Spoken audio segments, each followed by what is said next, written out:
Mudah-mudahan suamiku bisa beli mobil. Malah mobil terjual. Allah tahu ibu, kalau ada mobilnya suami dipakai selingkuh. Allah tahu. Ya Allah, mudah-mudahan saya bisa lulus universitas terkemuka sesuai cita-cita dan impianku. Tidak lulus, jangan sangka buruk, sangka baiklah. Berarti apa yang kalian itu minta tidak baik buat.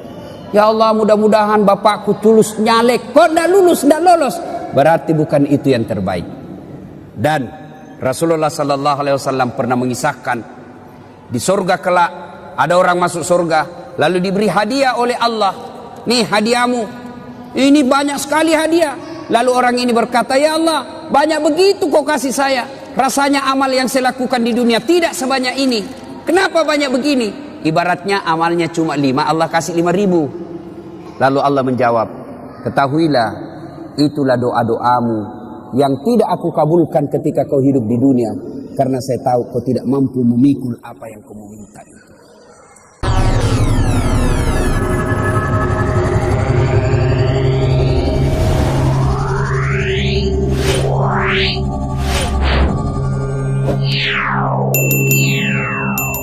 Lagi kita akan kedatangan tamu.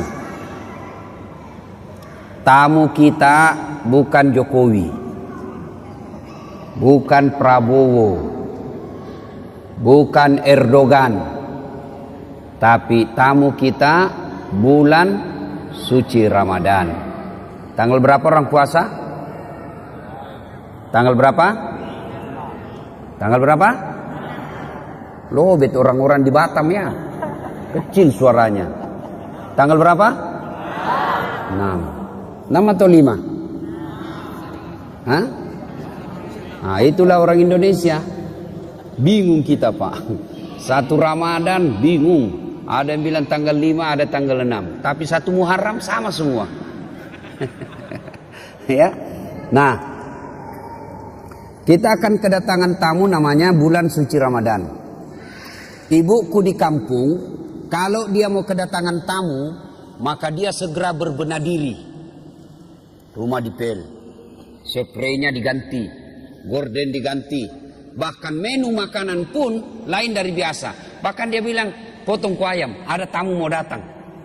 Coba, Masya Allah. Memang begitu mestinya kita dalam menyambut tamu, memuliakan tamu kita. Nah, insya Allah dalam hitungan beberapa hari lagi kita akan kedatangan tamu, yaitu bulan suci Ramadan. Bulan suci Ramadan ini banyak sekali namanya. 1, bulan puasa. 2, bulan penuh ampunan. 3, bulan penuh rahmat. 4, bulan dilipat gandakan segala kebaikan. 5, bulan ada di dalamnya bulan yang lebih mulia, satu malam lebih mulia daripada 1000 bulan. Banyak macam, subhanallah, banyak sekali nama-nama bulan suci Ramadan ini. Nah, untuk menyambut bulan suci Ramadan ini, apa yang mesti kita lakukan dan apa yang kita lakukan di bulan suci Ramadan? Apa yang perlu kita lakukan, persiapkan? Zaman saya dulu masih sekolah, itu kalau di Makassar kalau mau bulan Ramadan ada yang disebut minggu terakhir. Minggu terakhir itu dia senang-senang. Dia pergi ke pantai, tenggelam, terakhir betul. Ya, ada yang ngambil band, ya, elektron, nyanyi-nyanyi, bakar jagung, macam-macam. Tapi alhamdulillah lambat laun mulai hilang itu. Maka anak-anak milenial sekarang dia gantilah dengan istilah tarhib Ramadan, menyambut bulan suci Ramadan. Cuma saya kalau ceramah ini terganggu konsentrasiku kalau banyak anak-anak lari-lari. Itu dulu lari-lari sana. Itu bedanya orang Kristen. Itu orang Nasrani kalau dibawa anaknya ke gereja, dikasih duduk itu di sampingnya. Nah, duduk kau nak, dengar itu pastor pendeta ceramah, khotbah. Kalau kita, duduk. Ada bilang mamanya, Pima kau main nak. Pergi gila main itu anaknya. Dan begitu ditanya, siapa anak itu? Tidak ada yang mau ngakui, malu diakui anaknya. Ya, ya Bapak, saudara-saudara sekalian. Apa yang perlu kita lakukan menyambut bulan suci Ramadan ini? Yang pertama, kita harus mempersiapkan diri secara fisik. Kenapa? Ramadan itu, puasa fisik. Puasa itu ibadah fisik. Tidak bisa orang puasa kalau sakit. Iya toh? Maka harus persiapkan fisiknya. Latihan dulu. Orang kalau main bola kan latihan dulu, bos. Mau main futsal, tidak langsung masuk. Main bola langsung, tidak. Kenapa? Keram kau punya otot. Bisa jadi cedera ototnya. Maka ada pemanasannya dulu. Apa pemanasan sebelum masuk bulan suci Ramadan? Maka dimulai dengan apa? Kita puasa Senin Kamis dulu. Memulai dengan puasa-puasa sunnah. Supaya masuk Ramadan tidak kaget perutnya. Kenapa? Dia sudah terbiasa mulai latihan. Maka persiapkan fisik dulu. Yang berikutnya, selain fisik kita persiapkan apa? Ilmunya. Datang di sini, datang pengajian-pengajian begini. Maka adik-adik sekalian, bacalah ilmu, baca kitab. Supaya apa? Masuk Ramadan kita tidak bingung. Adik-adik remaja, belajar fikih, belajar mana yang memakruhkan puasa, mana sunnah-sunnah yang lebih bagus, mana yang mengurangi pahala, puasanya tetap sah tapi kurang pahalanya. Bagaimana hukumnya mimpi basah ketika siang hari? Ini banyak saya lihat anak-anak milenial. Anak-anak SMA toh, Ustaz, bagaimana hukumnya kalau kita lagi puasa siang hari mimpi basah? Ada toh mimpi basah kalau siang toh? Iya. Puasanya sah dengan catatan begitu bangun langsung pergi mandi. Bangun langsung mandi. Kalau mimpi, kalau kreatif sendiri batal. Batal puasamu, bosnya. Nah, itu harus ditahu semua itu. Termasuk bapak-bapak. Ada yang tanya, Ustaz, ternyata kalau malam boleh berhubungan suami istri. Ya boleh selama itu kau nikah. Halal. Yang tidak boleh siang. Selesai sholat subuh sampai maghrib jangan kau coba-coba. Kalau kau coba dekat-dekat istri dan kau offside, kartu merah. Apa dendanya? Puasa kau 60 hari berturut-turut. 60 hari berturut-turut. Kalau malam boleh. Maghrib sampai subuh boleh. Tiba-tiba ada bapak-bapak bilang, Ustaz, kalau malam betul boleh. Boleh. Masya Allah Ustaz, saya sudah 5 tahun biar malam tidak juga. Nah, kadongok kok. Makanya belajar kok, bos. Ya? Nah, itu semua penting kita ketahui. Ustaz, bagaimana kalau menelan ludah pada saat puasa? Itu waktu kecil kan kita bilang kalau menelan ludah batal. Akhirnya kita meludah terus. Kering tenggorokan. Boleh kalau ludah, biar kau kasih keluar lagi, masuk lagi, keluar lagi, masuk. Boleh. Yang penting kau tidak tambah. Misalnya begini, tambah. Batal itu, bos. Kalau yang di dalam tenggorokanmu keluar masuk, boleh. Yang penting kau tidak jijik. Keluar lagi. Nah, boleh kalau itu. Ya. Bagaimana kalau sikat gigi di bulan suci Ramadan? Boleh. Boleh. Yang penting jangan kau telan air. Pura-pura sikat gigi. Nah, mamamu bisa kau tipu tapi Tuhan Maha tahu. Dia kalau Ramadan dia kumur-kumur 3 kali masuk, 1 yang keluar. Berarti dia korupsi 2 ini. Itu harus tahu ilmunya, semua harus kita tahu. Bapak-bapak, ini ibu-ibu yang pengantin baru, harus tahu ilmunya, mandi junub. Ada yang bilang, Ustaz, katanya kalau Ramadan mandi junub, begitu selesai harus mandi junub. Begitu selesai hubungan suami istri mandi junub. Tidak. Tidak harus ketika selesai. Nanti mau sholat subuh baru mandi junub. Bukan puasa yang mewajibkan kita mandi junub, tapi sholat subuh yang mewajibkan bapak mandi junub. Ada orang dia bilang begitu selesai mandi. Sebelah capekku itu, bos. Pengantin baru. Sudah buka begitu. Mandi kok. Masih baik itu kalau jam 8. Pulang tarawih begitu lagi. Mandi kok lagi. 2 kali mau mandi. Sekalinya mau tidur jam 11 begitu. Mandi lagi.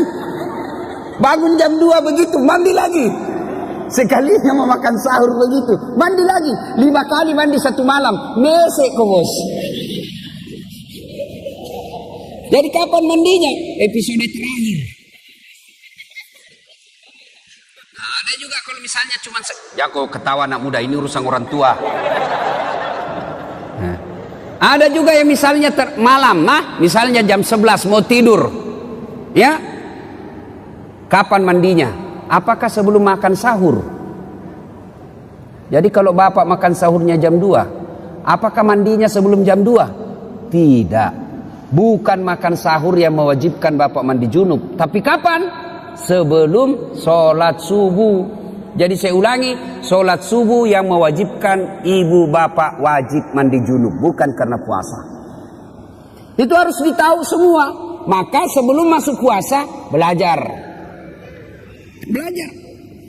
Ya, nah, persiapan secara fisik, kemudian persiapan ilmu, mendatangi majelis-majelis, mendatangi kajian-kajian. Tidak ada kajian, maka silakan googling, cari kok di YouTube, ceramah-ceramah, cari. Kalau ada perbedaan pendapat, bandingkan lagi. Menurut Ustadz Abdul Somad ini, menurut Adi Hidayat ini, menurut Khalid Basalama begini. Sudah itu, yang penting kau ikhtiar, sudah berusaha mencari ilmu, kau ragu, ikhtiar, salatlah, minta petunjuk dan hidayah dari Allah. Sudah itu, hakul yakin, jangan lagi ragu. Ini sekarang kan sudah banyak ustadz-ustadz kondang kok. Iya toh? Nah, cuma jamaah sekarang bukannya mengamalkan ceramahnya Pak Ustadz, dia jadi yuri. Dia menjadi tim penilai. Wah, kalau ini ceramah bagus, kalau ini bikin ngantuk, kalau ini jelek, kalau ini. Memangnya kau menjadi festival penceramah? Amalkan ilmunya orang, bukan membanding-bandingkan. Ya? Nah, sebelum masuk Ramadan. Berikutnya lagi, sebelum masuk Ramadan, apa yang perlu kita lakukan? Cari musuhmu. Cari bombe. Apa sih? Yang kau tidak bertutur sapa, musuh, gara-gara pilpres. Satu dukung Jokowi, satu dukung Prabowo, bertengkar di grup. Akhirnya ketemu ndak baku sapa. Assalamualaikum, dia tahu kalau saya tunda dulu salamku deh, karena nanti saya baku hadapan, nanti selesai baru assalamualaikum. Padahal duduk samping, selama masih musuhan, minta maaf. Kalau bapak masih musuhan masuk Ramadan, sah puasanya, tapi sayang amal-amal Ramadannya tidak dicatat. Nanti dicatat di buku amalnya setelah dia baikan sama musuhnya, termasuk yang suami istri. Itu di Sulawesi ada orang bertengkar sama istrinya gara-gara beda capres. Ya, ibu, bapak-bapak yang pernah sakiti istri minta maaf. Minta maaf sebelum masuk Ramadan. Bagaimana cara minta maafnya? Jabat tangannya, senyum, pandang matanya, jangan jabat tangan. Oh, senyum kok bos. Ada orang jabat tangan menakutkan matanya. Oh ya, kok tidak ikhlas itu, senyum. Sudah itu apa? Salawat kepada Nabi. Allahumma shalli ala sayyidina Muhammad wa ala sayyidina Muhammad. Berikutnya sebut judulnya dosa. Bu, maafkan saya bu. Kata istrinya, kenapa pak? Apa judulnya? Nggak enak saya ngomong sama kau ibu. Sebut, kata Ustaz Dasar, harus sebut. Nggak enak. Betul kau nggak apa-apa? Nggak apa-apa pak. Apa? Mohon maaf ibu, saya pernah selingkuh. Dia bilang istrinya, nggak apa-apa bang, saya maafkan. Memang begitulah makhluk biasa, namanya manusia. Kadang kala kita hilap, saya maafkan bang, karena 2 bulan yang lalu saya juga selingkuh. Ya, nah. Selain itu Bapak Ibu sekalian, maka selain ya, pertama persiapkan ilmu, persiapkan fisik, bersilaturahim. Itu yang kita lakukan. Nah, masuk Ramadan, maka yang harus banyak kita lakukan, pertama, banyak-banyaklah berdoa. Doa kadang-kala tidak diijabah gara-gara apa? Kita tidak tahu etika dan tata cara dalam berdoa. Kita harus tahu apa penyebabnya doa cepat diijabah. Saya ingin menceritakan sebuah kisah yang pernah dituturkan oleh Rasulullah Muhammad SAW. Abdullah bin Umar berkisah. Abdullah bin Umar ini anaknya Umar bin Khattab. Dia bercerita, Abdullah bin Umar, suatu kali kami mendengar Rasulullah SAW berkisah bahwa ada 3 orang pemuda melakukan musafir. perjalanan jauh.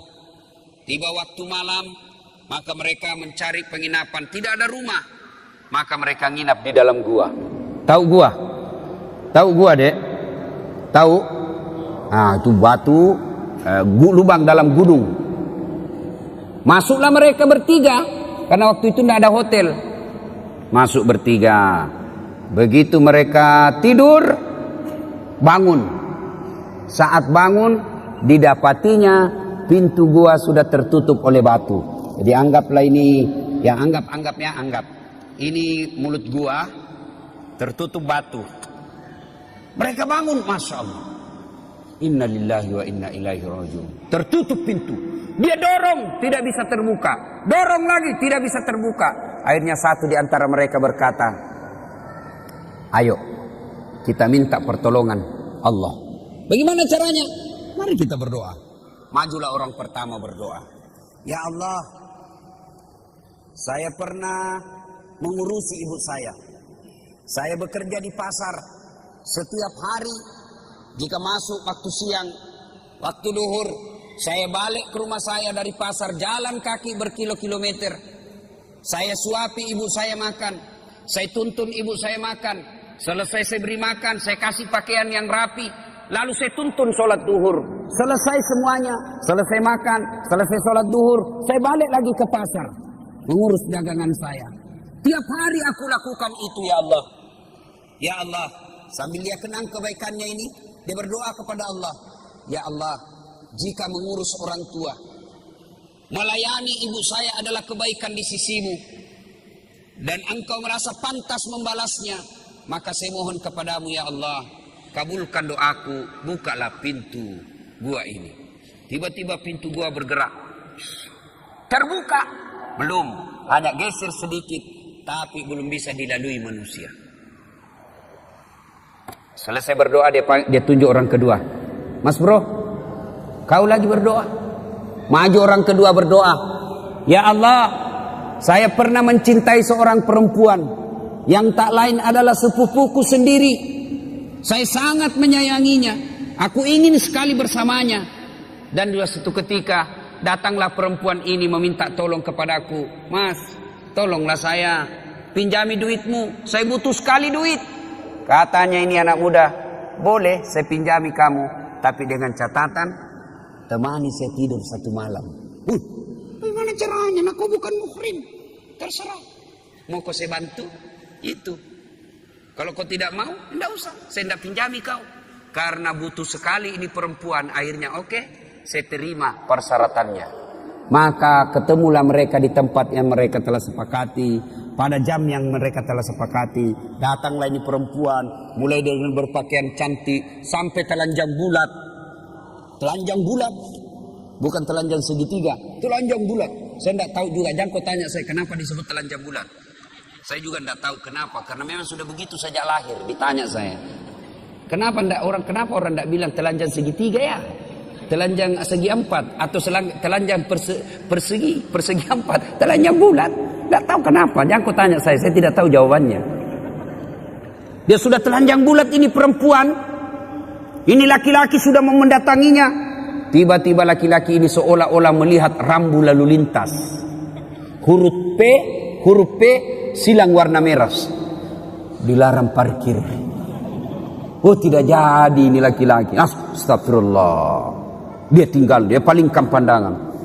Dia bilang, ini duit. Ambil ini duit. Bagaimana? Tidak jadi. Terlanjur nih.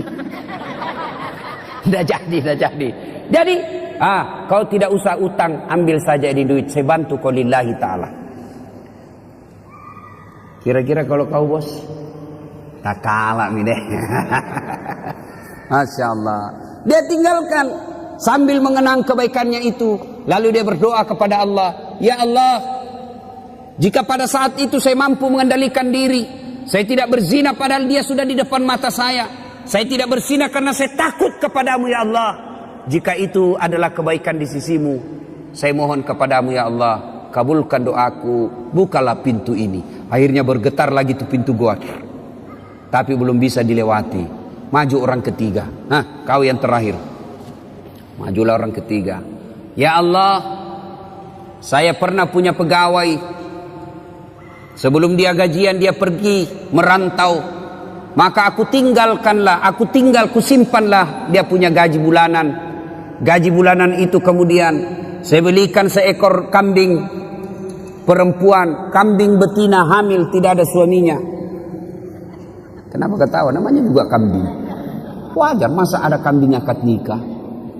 Tapi sekarang banyak tuh cewek saingan sama kambing. Hamil tidak ada suaminya, deh beleng-beleng. Kambing lalu saya pelihara dengan baik, mulai dari 1 ekor beranak pinak menjadi puluhan ekor, kemudian menjadi ratusan ekor. Pada saat jumlahnya sudah ratusan ekor, datanglah pegawai saya ini menagih dan meminta gajinya. Mana gajiku? Lalu dia berkata, tuh gajimu, tuh ada di kambing, ada semua itu kambing di lapangan. Maksudnya apa? Itu gajimu itu hari yang duitmu saya belikan kambing lalu beranak pinak. Itu semua kambingmu itu. Benar, iya itu kambingmu semua ini. Sedok, iya ambil semua. Dia ambil semua itu kambing, tidak tersisa satupun. Ini juga orang tidak tahu berterima kasih. Masa kau tidak simpan 1 ekor? Diambilnya semua. Ya Allah, jika mau melihara amanah, jika mau melihara amanah dan tanggung jawab adalah kebaikan di sisimu, dan itu patut mendapat balasan, maka balaslah kebaikanku ini dengan mengabulkan doaku. Ya Allah, bukalah pintu gua ini. Alhamdulillah pintu gua bergeser. Alhamdulillah lagi mereka sudah bisa keluar. Nah, ini hadisnya Imam Bukhari pada nomor hadis kalau saya tidak salah 119. Dikisahkan ini. Nah, dari kisah ini apa pelajaran yang bisa kita ambil? Apa pelajaran yang bisa kita petik dari kisah ini?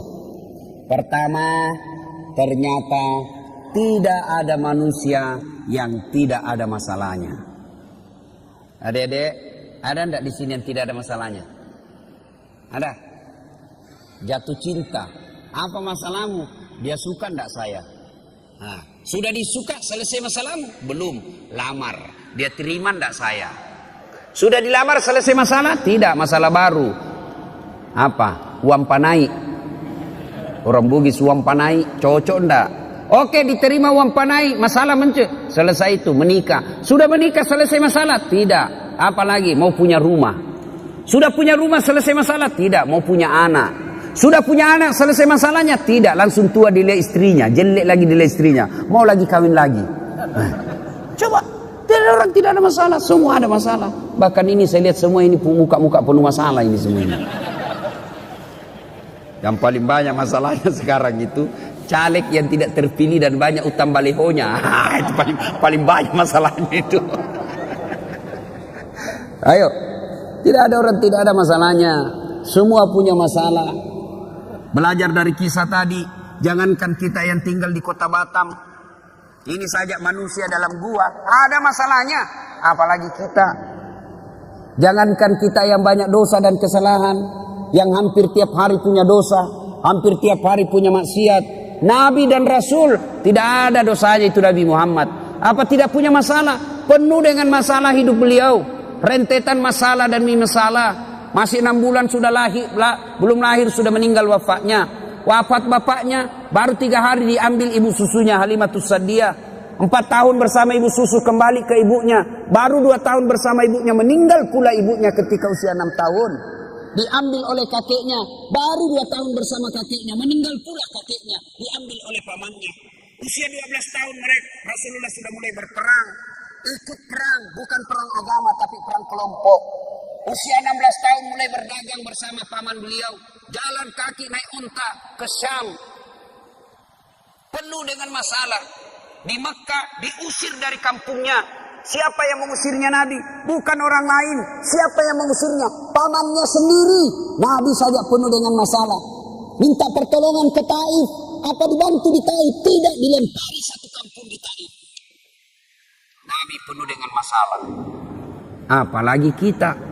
Kalau begitu, bukan masalah kita. Masalah kita adalah bagaimana mengatasi masalah. Itu. Kalau Nabi ada masalahnya, beliau ambil wudhu, sholat, hajat, minta pertolongan kepada Allah. Kita ada masalah, ambil HP, update status, berdoa di Twitter, berdoa di Facebook. Sedikit-sedikit, ya Allah lindungilah suamiku, ya Allah murahkan rezekiku. Update status lagi, ya Allah halalkan segala usahaku. Sibuknya tuh Tuhan membaca statusmu. Berdoa di status, bos. Berdoa di atas sajadah selesai sholat. Maka adik-adik ketika ada masalah, diajarkan dari kisah ini, semua ada masalah. Tidak ada manusia yang tidak ada masalahnya. Kamu pikir Ustadz tidak ada masalahnya? Ustadz juga banyak masalahnya. Satu hari dikasih 5 ceramah, masalah itu juga. Capek orang, bos. Coba, kadang-kala datang capek kita, selesai ceramah disuruh lagi selfie. Selfie sudah, selfie lagi. Orang sudah keringatan, capek, selfie. Disuruh senyum, orang capek ini. Coba. Semua orang punya masalah. Tidak ada orang tidak punya masalah. Semua orang punya masalah. Alhamdulillah. Allah cuma minta sabar, sempurnakan sholat. Ya, ada masalah, ngadulah kepada Allah, berdoalah kepada Allah. Ya. Belajar lagi dari kisah ini. Ternyata dalam berdoa boleh menyebut kebaikan. Dalam berdoa ibu boleh menyebut kebaikan, tapi bukan menyebut kebaikan kepada manusia, tapi menyebut kebaikan kepada Allah. Yang berdosa yang tidak boleh, bapak cerita ke tetangga. Kau tahu Dasat Latif? Itu dari Makassar. Itu jadi ustadz. Saya kasih sekolah itu dari SD sampai SMP. Saya lihat itu dia tidak ada papanya. Saya yang kasih sekolah. Tidak jadi manusia itu kalau bukan saya. Tidak boleh begitu. Tidak boleh. Tapi menyebut kebaikan kepada Allah ketika berdoa boleh. Ya Allah, saya pernah ngurus anak yatim piatu. Sepupu saya sekolahkan. Mulai dari SD, SMP, SMA, kuliah. Lalu aku nikahkan dengan wanita baik-baik. Jadi dia sekarang sudah menjadi orang yang berhasil. Jika itu adalah kebaikan di sisimu ya Allah, kabulkan doaku ya Allah. Murahkan rezekiku ya Allah. Boleh. Ya Allah, saya pernah mencintai seorang wanita ya Allah. Aku sangat mencintainya. Aku sangat menyukainya. Dia pun mau sama saya. Tapi mau muntah lihat saya. Nah, boleh menyebut kebaikan-kebaikan. Boleh. Ya. Yang ketiga, hikmah dari kisah ini. Ternyata yang bisa menyebabkan doa cepat diijabah Allah, cepat dikabulkan Allah, satu, birrul walidain, berbuat baiklah kepada kedua orang tua. Ini adik-adiknya kan banyak semua ini ya. Siapa yang masih hidup orang tuanya? Angkat tangan. Yo. Yang sudah tidak ada satu? Yang tidak ada dua-duanya? Coba. Bapak yang masih ada orang tuanya, mau cepat dikabulkan doa, urus orang tua dengan baik. Adik-adik mau cepat kerja yang baik, tidak usah kau cari muka sama pejabat. Kau sudah punya muka itu. Ada kan orang suka sekali cari muka. Siap Pak, siap. Apa siap? Lebih kau cari muka sama orang tua Allah. Dengan cara apa? Cari muka pada Allah. Dengan cara apa? Muliakan orang tuamu. Muliakan orang tua. Itulah sumber berkah. Banyak di antara kita cari berkah ke guru, cium tangan ulama, datang ke makam ini, ziarah ke makam ini. Lalu ibumu di rumah kau tidak urus, gimana mau baik hidupmu? Ada ndak orang yang mencintai kita seperti cintanya orang tua? Ada ndak orang yang sayang kepada kita melebihi cintanya orang tua? Tidak ada. Inilah orang tua yang sangat mencintai kita. Adik-adik, saya tanya ibu, bu, ada ndak orang mau kerja 24 jam tidak digaji? Ada. Siapa? Ibumu. Itulah orang tua. Kerja 24 jam ngurus kita, ndak pernah minta digaji. Malah dia yang kasih kita duit. Itulah orang tua. Kalau ada anak-anak kurang ajar, sekali-kali kau lihat itu ibu hamil. Lihat itu ibu hamil. Menderita itu ibu hamil, kasihan. Jalannya aja itu.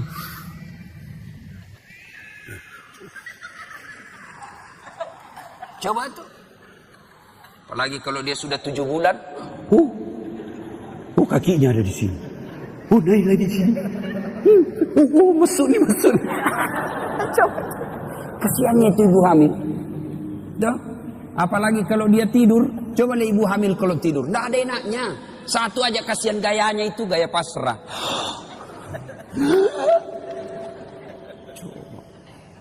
Ya bu ya. Apalagi kalau melahirkan. Ibu pernah bayangkan. Masih ingat waktu melahirkan bu? Masih. Ada ibu-ibu melahirkan senyum.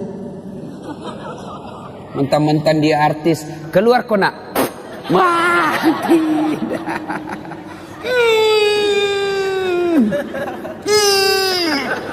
Dia bilang ibu bidan, ya ulang lagi. Gigi besi. Coba itu. Begitu anaknya lahir cacat, apa dia tempelin? Kurang ngajar 9 bulan kau ganggu, kau siksa saya, tidak ada telingamu. Tidak, justru yang cacat paling dia sayang. Apa ada ibu-ibu meninggal anaknya yang cacat? Alhamdulillah untuk gue cepet mati. Tidak, justru yang cacat paling dia sayang. Coba. Ya. Makanya kalau ada anak-anak kurang ngajar sama orang tuanya, pantas ketika Allah buat hidupmu susah. Baik-baik sama orang tua. Ya. Ini cewek-cewek, jangan sampai kau lebih sopan sama bapak, lebih sopan daripada cowokmu, daripada bapakmu. Kalau bapaknya nasihati, apa kata? Apa sih bapak tahu? Itu dulu, belum ada medsos dulu. Sekarang sudah modern pak, beda zamannya bapak dulu. Dikasih tahu, baru satu bapaknya ngomong dia sudah 19. Giliran cowoknya yang ngomong, terserah abang aja deh. Beleng-beleng. Tahu beleng-beleng? Tahu beleng-beleng? Ah, itu beleng-beleng itu makan es krim ditiup.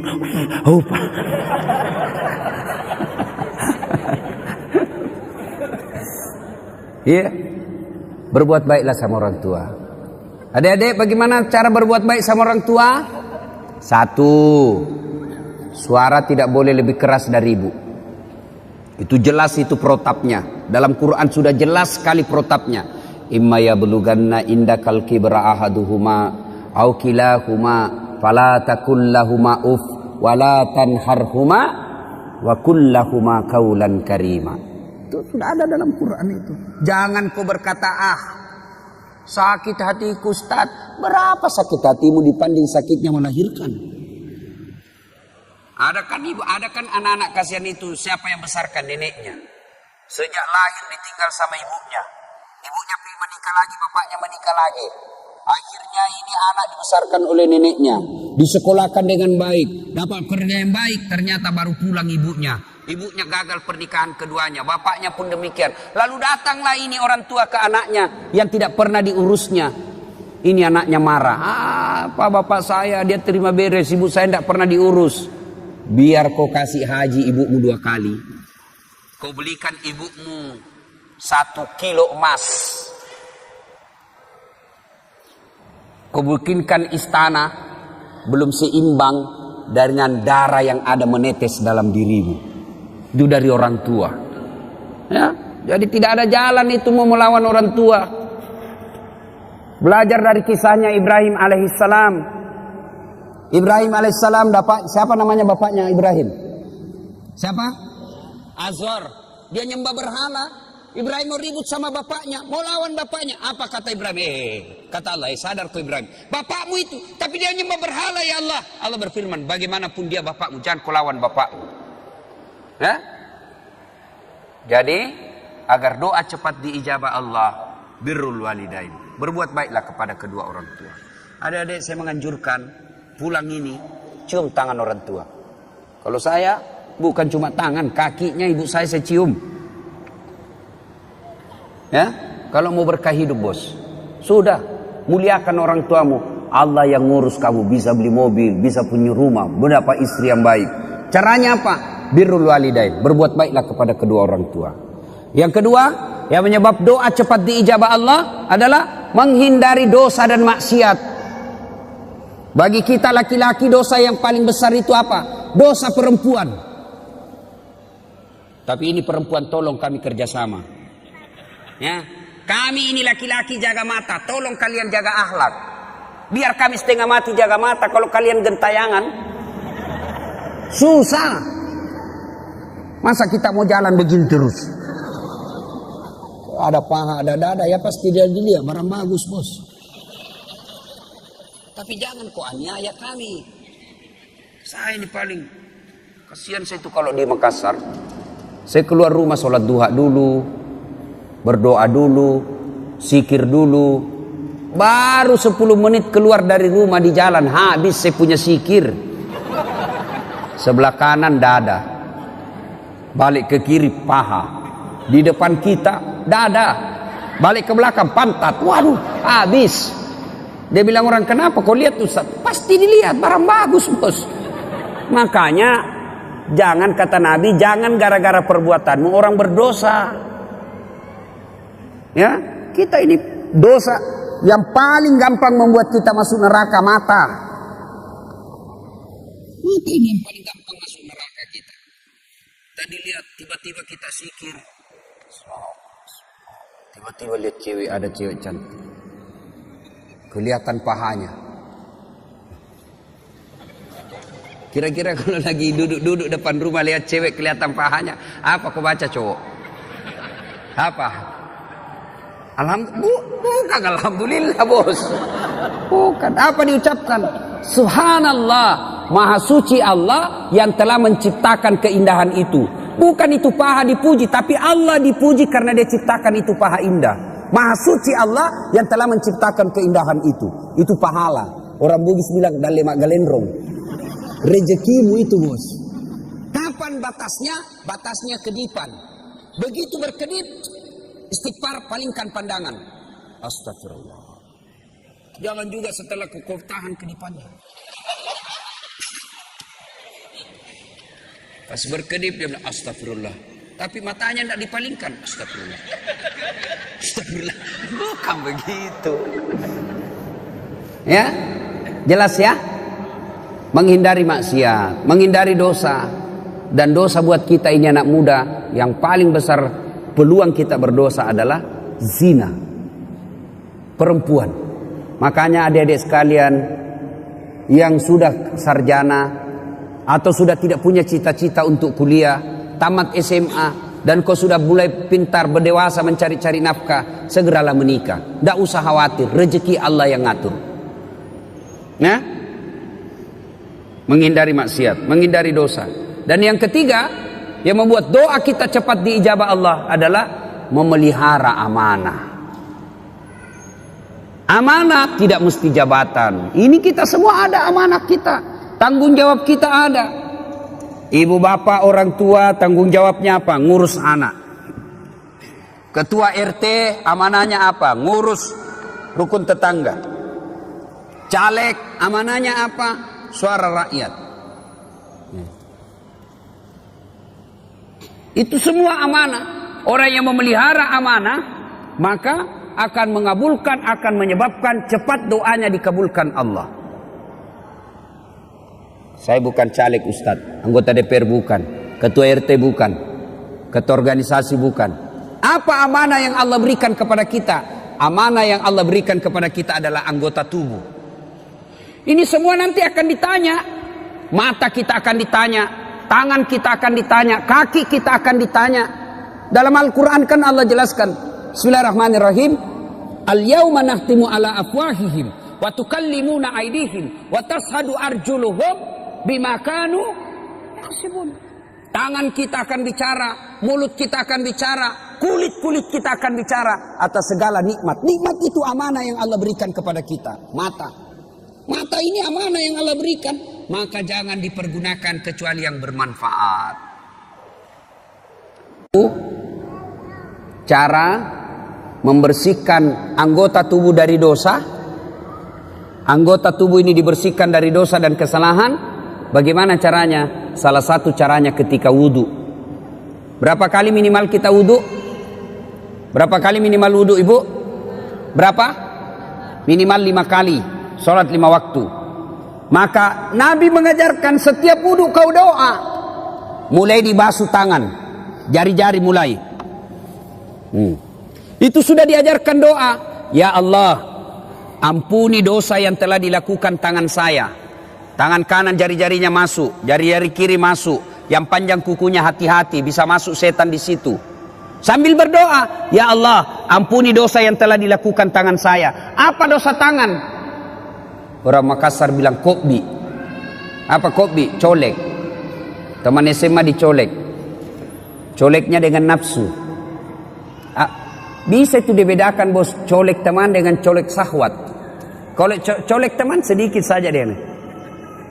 Kalau colek nafsu pak 5 jari. Nah itu colek nafsu itu. Itu ada yang berdosa begitu. Maka kita minta, ya Allah ampuni dosa yang telah dilakukan oleh tangan saya.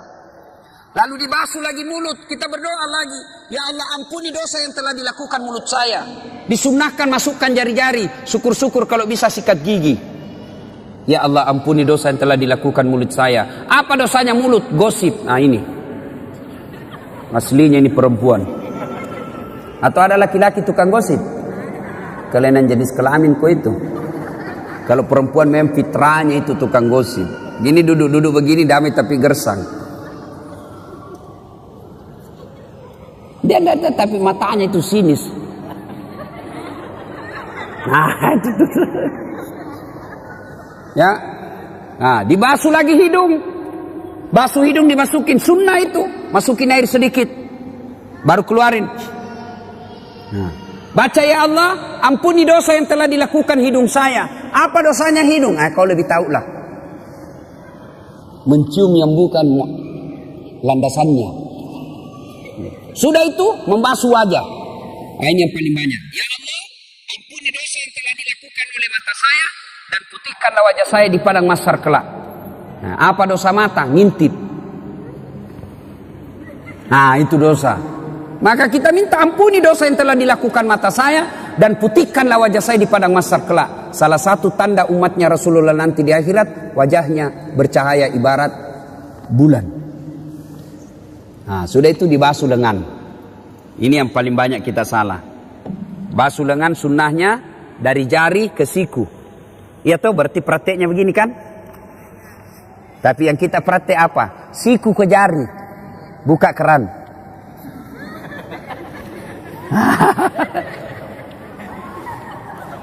Salahkah? Tidak salah tapi tidak sunnah. Sambil terima telepon malah itu ini.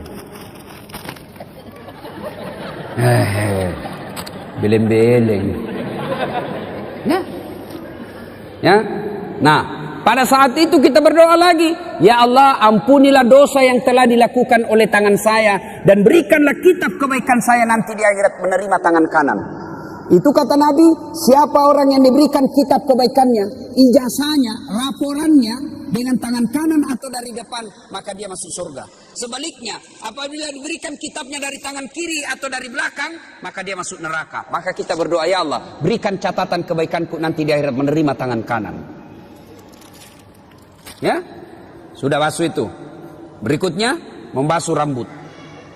Ketika dibasuh rambut, disunnahkan lagi berdoa, ya Allah, ampunilah, ya Allah, haramkanlah diri saya disentuh api neraka. Basuh. Cuma biasa anak muda ini yang sisirnya sudah dikasih pamode apa? Hah? Pamode apa? Pomade. Ah itulah. Kita dulu waktu kecil pak, tidak banyak jenisnya merek rambut. Anu ji, tanco. Kalau ngambilnya tidak cukup 1 jari, 2 jari ngambilnya. Baru kusut. Pas kena matahari keluar semua keringat di sini. Tanco. Sudah tanco modern sedikit apa? Minyak kemiri. Sekarang sudah baca cukurnya saja anak-anak sekarang model macam-macam. Ada sungainya. Ada kayak got di sini. Diganti gotnya di sini, ada juga di sini. Masya Allah. Sudah dikasih lah itu pamod. Oh rambutnya tidak mau goyang. Akhirnya wuduknya dia begini saja. Beleng-beleng. Ya, tidak sah itu wudukmu, pasti. Karena dalam Quran membasuh sebagian rambut. Jadi kalau kau tidak basuh rambutmu tidak sah. Ya Allah, haramkanlah diri saya disentuh api neraka. Sudah itu, basuh telinga, ampunilah dosa yang telah dilakukan telinga saya. Dan basuh kaki, ya Allah, ampuni dosa yang telah dilakukan kaki saya. Dan lekatkanlah kaki saya di jembatan Siratal Mustaqim nanti. 5 kali bos kita berdoa sehari semalam. 5 kali. Masa Allah tidak ampuni dosa? Cuma yang jadi masalah, kadangkala kita wudhu buru-buru, selesai, bahkan sambil menyanyi, yo ayo, ay. Nah, saudara-saudara sekalian, inilah 3 yang membuat doa kita cepat diijabah Allah. 1, birrul walidain. 2, hindari maksiat. 3, memelihara amanah. Kalau 3 hal ini dilakukan pada saat bulan suci Ramadan, maka banyak-banyaklah meminta kepada Allah. Dalam bulan suci Ramadan, Allah malu tidak mengabulkan doanya orang-orang yang berdoa. Maka manfaatkanlah bulan suci Ramadan, banyak-banyak berdoa. Saya sudah berdoa Ustaz, sudah saya lakukan itu yang 3 sunnah tadi ini. Kenapa doaku tidak dikabulkan Allah? Berarti apa yang kalian minta tidak baik buat kalian. Ya Allah, mudah-mudahan suamiku bisa beli mobil. Malah mobil terjual. Allah tahu ibu, kalau ada mobilnya suami dipakai selingkuh. Allah tahu. Ya Allah, mudah-mudahan saya bisa lulus universitas terkemuka sesuai cita-cita dan impianku. Tidak lulus, jangan sangka buruk, sangka baiklah. Berarti apa yang kalian itu minta tidak baik buat. Ya Allah, mudah-mudahan bapakku tulus nyalek, kok tidak lulus, tidak lolos. Berarti bukan itu yang terbaik. Dan Rasulullah Sallallahu Alaihi Wasallam pernah mengisahkan di surga kelak ada orang masuk surga lalu diberi hadiah oleh Allah. Nih hadiahmu, ini banyak sekali hadiah. Lalu orang ini berkata, ya Allah, banyak begitu kau kasih saya. Rasanya amal yang saya lakukan di dunia tidak sebanyak ini. Kenapa banyak begini? Ibaratnya amalnya cuma 5, Allah kasih 5.000. Lalu Allah menjawab, ketahuilah, itulah doa-doamu yang tidak aku kabulkan ketika kau hidup di dunia. Karena saya tahu kau tidak mampu memikul apa yang kau minta itu. Berarti tidak ada doa yang tidak diijabah. Yang ada adalah Allah menunda doanya selama doa itu kita lakukan dengan sebaik-baik. Ibu bapak saudara-saudara sekalian, inilah tausiah kita pada hari ini. Mudah-mudahan ada manfaat dan kebaikan di dalamnya. Selamat memasuki bulan suci Ramadan. Kita berdoa, lagi berapa hari? Kurang lebih 8 hari lagi. 8 hari belum tentu masih hidup bos, 8 hari. 8 hari itu masih bisa kita meninggal 3 kali. Maka salah satu doa yang diajarkan menjelang Ramadan, ya Allah, pertemukan aku bulan suci Ramadan, panjangkan umurku supaya saya bisa menikmati bulan suci Ramadan. Ibu bapak saudara-saudara sekalian, inilah tausiah kita, mudah-mudahan ada manfaat. Saya tidak tahu apa ada tanya jawab atau tidak. Tidak ada kan? Tidak ada ya. Mana panitia? Saya sih berharap ada pertanyaan bagus, tidak ada lebih bagus lagi. Capek saya ini. Asli ya. Mungkin pengaruh umur. Dulu saya pernah ceramah di Makassar 13 kali satu hari. Nah, sekarang mulai capek saya kalau terlalu banyak. Dan ternyata kualitas ceramah itu juga dipengaruhi oleh kualitas kelelahan kita. Kalau mulai lelah, otak pasti tidak bisa maksimal. Kalau ada mau bertanya silahkan. Ada sesi tanya jawab? Tidak. Kalau dulu di Unhas Teknik ya. Ya saya sudah ingat. Bukan karena tadi itu bos matahari dari sana lebih terang, jadi silau. Nah, saya sudah ingat ya. Nah, ini teman saya yang termasuk cerdas. Lebih cerdas dari saya, cuma beruntung saya jadi ustaz.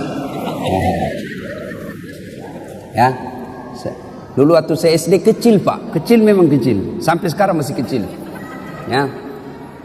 Nah, amalan-amalan apa? Tentu amalan-amalan yang disunahkan Rasulullah itu yang dalil-dalilnya kuat adalah qiyamul lail. Apa itu? Salat malam. Ya, mau tahajud boleh, tarawih. Jangan sampai lepas itu tarawihnya. Ya. Ibu-ibu, saya tanya ibu, boleh enggak tarawih sebentar malam? Boleh tarawih sebentar malam? Kok ragu-ragu? Adik-adik, boleh tarawih sebentar malam? Enggak boleh, bos. Maka yang boleh tarawih hanya di bulan Ramadan. Maka selama Ramadan jangan pernah lepas tarawihmu. Kenapa? Karena tarawih hanya sekali dalam setahun, bulan suci Ramadan. Ya. Cuma ada lagi anak-anak milenial, ada disebut tarling, tarawih keliling. Kelilingnya dia dapat, dia lupa tarawihnya. Ya, dan sampai begitu. Nggak usah lagi ada namanya apa tuh, sahur on the road. Apa sahur on the road? Siapa dari mana belajar itu? Itu nih artis kok pelajari. Dia itu artis bawa makanan, pencitraan. Sudahlah, jangan begitu. Maka satu, kita to the point. Ibadah-ibadah yang paling dianjurkan Nabi, salat lail. Ya, salat lail itu tarawih, tahajud, witir. Kalau witir biar tiap malam boleh. Ya, tahajud tiap malam boleh. Tapi tarawih hanya ada di bulan suci Ramadan. Sudah tarawih, apalagi qiraatil Quran, membaca ayat suci Al-Quran. Ini sunnah yang sangat diprioritaskan. Apalagi as-sadaqatu, bersedekahlah. Ya, ibu-ibu, kenapa miskin ibu? Karena ibu selalu mental miskin. Tidak ada duit, minta kasihan. Nah, maka ibu miskin. Coba kalau selalu sedekah, mau 5.000, mau 1.000 terserah. Adik-adik biasakan sedekah, mulai dari kecil. Kau dapat duit dari bapakmu 10.000, sedekahkan 100 perak. Mulai belajar sedekah. Allah tidak lihat berapa jumlahnya, yang Allah lihat keupayamu untuk bersedekah. Ya. Apalagi ibadah-ibadah yang disunnahkan, doa. Banyak-banyak berdoa. Yang keenam, apalagi banyak-banyak bertobat. Taubat itu taubat bilisan. Astagfirullahaladzim. La ilaha illa anta subhanaka inni kuntu minadz dzalimin. Itu enaknya kalau kita pakai begini.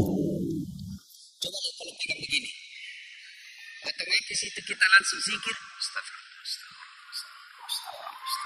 Tidak ada orang pegang begini dalam kote 2. Rambulan satu bungkus. Tidak ada itu ya. Nah, meskipun ada juga orang bilang bid'ah. Bid'ah ini tidak ada pada zaman Nabi, bid'ah. Biar kau bilang bid'ah, yang penting saya lakukan. Kalau mau bilang bid'ah boleh, yang penting jangan aku bilang sesat.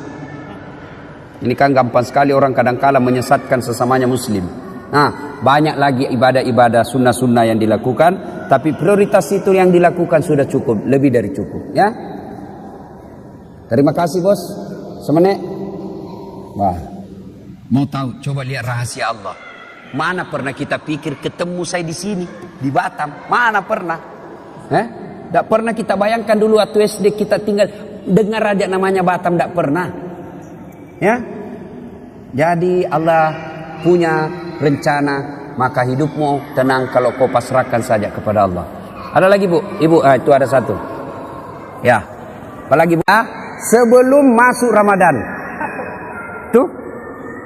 Nah, ibu supaya dapat pahala gampang, saya ajar ibu. Itu kalau ditunda-tunda bayar kalah, bayar lepas, biasanya repot bayarnya. Memulai puasa lagi tuh repot. Maka gimana caranya ibu? Begitu selesai Idul Fitri, oke, tunggulah 1 minggu, 1 minggu sampai habis kue. Kan karena 1 minggu ini banyak serangan. Tapi saya yakin ini Lebaran kali ini sedikit orang bikin kue. Kenapa? Banyak musuhan tetangga gara-gara pilpres. Jadi tidak datang bertamu. Sudah masuk 1 pekan, maka ibu langsung ganti puasa. Ya, ganti puasa. Nah, kenapa dianjurkan di bulan Syawal? Karena ibu dapat pahala ganda. 1, pahala ganti puasa. 2, pahala Syawal. Dengan cara ibu ganti puasa, niatnya ganti puasa di bulan Syawal. Kalau ibu ganti puasa, niat ganti puasa di bulan Syawal, maka ibu dapat pahala ganda. Dapat pahala puasa Syawal dan juga dapat pahala ganda. Itu menurut ulama satu yang lain. Yang lain ada pendapat ulama lagi yang mengatakan tidak boleh digandeng-gandeng begitu. Tapi kalau ibu termasuk orang yang sangat susah berpuasa, maka lakukan. Dengan niat tadi tidak boleh ibu niat Syawal. Kalau ibu niat Syawal 6 hari, maka ibu tetap wajib ganti. Misalnya ibu punya puasa lepas 5, maka niatkanlah ganti puasa 5, sudah itu tambah 1, dapat pahala ganti juga dapat pahala Syawal. Batasnya adalah sebelum masuk Ramadan. Hari ini pun masih bisa, besok pun bisa. Lewat Ustadz, ternyata lewat, tidak bayar, maka ibu bayar denda. Dendanya apa? Puasanya jadi 10, misalnya yang lepas 5, puasanya jadi 10, tidak. Puasa bayar tetap 5, tapi ibu harus membayar fidyah. Apa itu? Memberi makan fakir miskin selama 5 hari. Ya, dendanya itu. Bagaimana cara bayarnya? Tergantung berapa banyak ibu makan. Misal, ibu kos-kos, adik-adik remaja, anak kuliah, 1 kali makan Indomie rebus, tambah telur 1, 3.000 selesai. Kali 2, 6.000 1 hari. Kalau makannya harus ada Indominya, ikan bakar, sate, telur, kang goreng, nasu bale, 50.000 kali 2, 100.000 1 hari. Bagaimana bayarnya? Tiap hari dibayar. Apa tidak boleh bayar sekali nanti selesai lebaran? Tidak boleh, harus bayar